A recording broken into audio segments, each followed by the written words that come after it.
activate. This is Living Power with Dan Hurst. Which brings us to the fourth and final point, and that is, when troubles and trials come, continue your ministry. Continue your ministry. Simon Peter, having a sword, drew it, struck the high priest's servant, cut off his right ear. And Jesus said to Peter, "Put your sword back in its sheath. Shall I not drink the cup that the Father has given me?" In another passage in Luke, by the way, who was a physician, he would notice little things like this. Luke said, Jesus said, "No more of this," and he touched his ear and healed him, healed Malchus. I'm not sure where the idea comes that when we are debilitated or troubled or facing trials, facing those difficulties in our life, I'm not sure where the idea has come from that when we're going through that we have a pass to stop ministering. When we're going through difficult times that, okay, I'm going to take a recess from ministering. That, okay, I don't have to be as good a Christian now because I'm really going through some difficult times now. Or because I'm going through some difficulties or some stress or some issues that I'm having to deal with at work or in my family or physical things that I'm having to deal with, that somehow or other that gives me permission to not be as focused on what God called me to accomplish. Where do we come up with that idea? 1 Peter 2:21 says, "For to this you have been called, because Christ also suffered for you, leaving you an example so that you might follow in his steps." What was his example? Well, right there we just saw it. Right when he's being arrested, faced with troubles and trials like you wouldn't believe, right in the middle of that, he healed a man. In the middle of your trials and troubles, there are still ministries that need to be accomplished. Whatever it is that you're facing in your life or going to face in your life does not preclude your responsibility for ministry. Notice the promise that's made in 1 Peter. First, because you've been called, we just saw that, because Christ also suffered for you, leaving you an example that you might follow in his steps.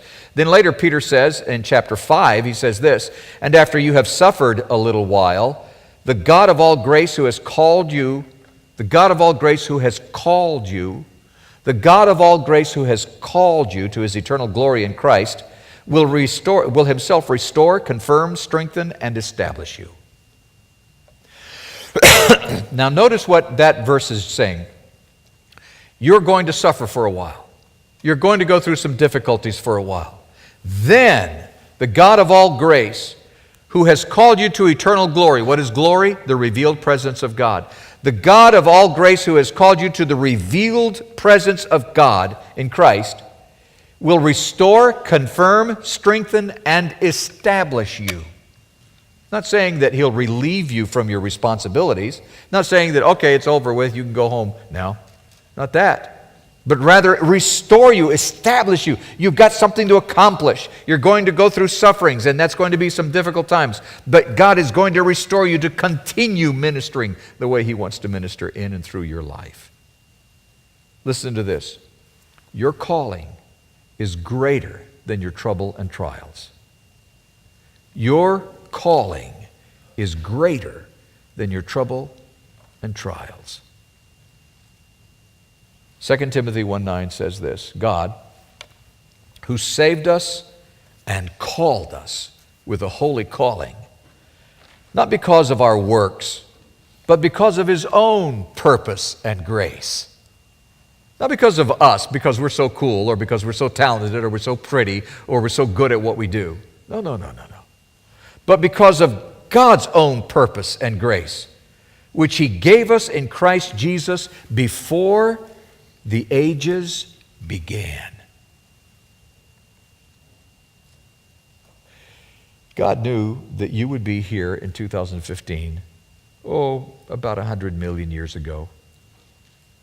He knew. He knew what 2015 is going to hold for you. He knows what you're going to have to face on a day-by-day basis. He knows what you're dealing with now. He knows what you're about to deal with. He also knows how to accomplish his purpose and plan through all of that. Your God is in control, and he's up to something. Let him accomplish that in and through your life. On behalf of Dan Hurst and the Open you for watching. We hope it was a blessing.